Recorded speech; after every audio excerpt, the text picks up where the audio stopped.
mass m, and we want to find out its center of mass with respect to a point P. Say this is point P. Now to find it, what we'll do is we'll take a very small mass dm inside this object and let the position vector of dm with respect to point P is r,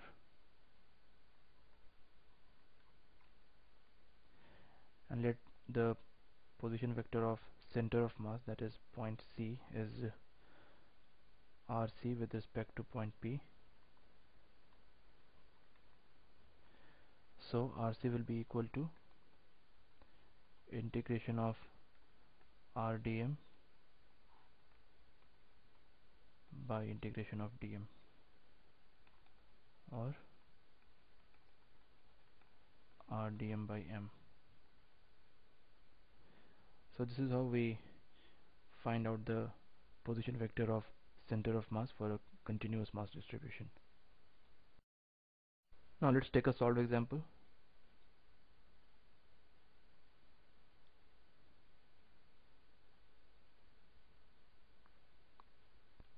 So here we need to find out the center of mass of the shaded region. So here the mass of each square is 1 unit, and the length of the side of each square is also 1 unit.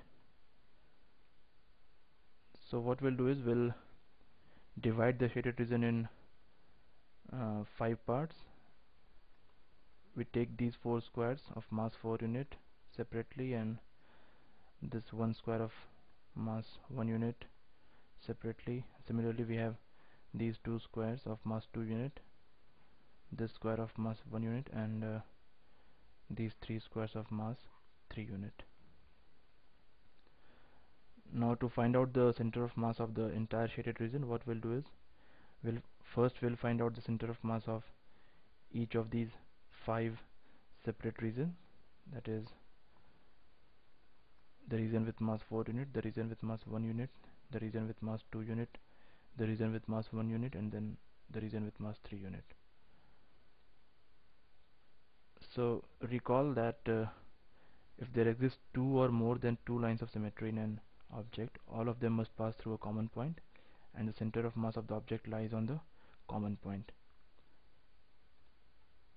So if you see the bottommost region, that is this region, here also we have 2 lines of symmetry. One is along x-axis, that is these 4 squares taken together are symmetrical along this line, and also along y-axis, that is these 4 squares taken together will be symmetrical along this line and this horizontal line. So the center of mass of these 4 square will lie here at the intersection of the lines of symmetry, and the coordinate of this point is 2 and 1 by 2. It is clear from the figure, since this is 1, this is 2, this is 3, this is 4, this is 1, this is 2, this is 3, this is 4, and this is 5.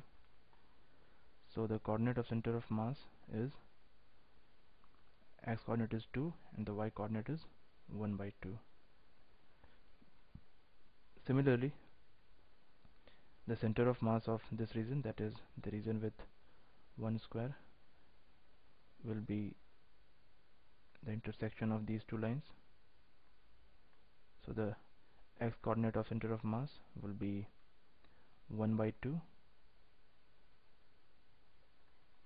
and the y coordinate would be 3 by 2. Similarly, here the x coordinate of center of mass would be 1, and the y coordinate would be 5 by 2. Here the x coordinate of center of mass would be 1 by 2, and the y coordinate would be 7 by 2.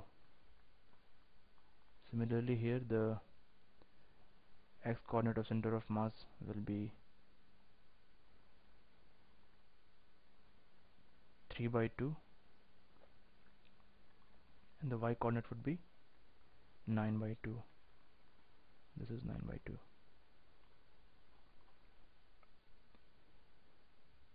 So we have the coordinates of center of mass of these 5 regions.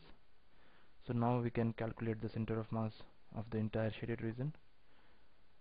So as we have already defined, the x coordinate would be sigma mi xi by sigma mi, that is 4 into xi is 2, plus 1 into xi, here xi is 1 by 2, plus 2 into 1, plus 1 into 1 by 2, plus 3 into 3 by 2, by sigma mi, that is 4 plus 1 plus 2 plus 1 plus 3. So we have 8 plus 1 by 2 plus 2 plus 1 by 2 plus 9 by 2 by,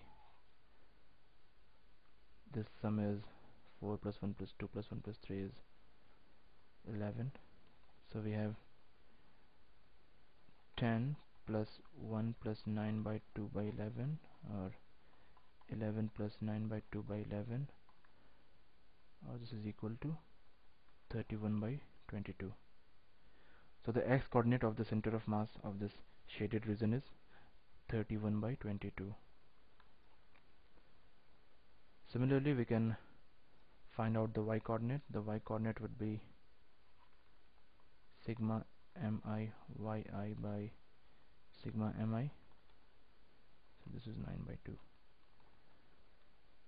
So this will be equal to 4 into 1 by 2 plus 1 into 3 by 2, that is 3 by 2, plus 2 into 5 by 2, that is 5, plus 1 into 7 by 2, that is 7 by 2, plus 3 into 9 by 2, that is 27 by 2, by sigma mi, which is 11. So here we get 2 plus 3 by 2 plus 5 plus 7 by 2 plus 27 by 2 by 11, or this is equal to 7 plus 5 plus 27 by 2 by 11, or 12 plus 27 by 2 by 11, or 51 by 11. 51 by 22, sorry. So now we have the x coordinate and y coordinate of the center of mass, that is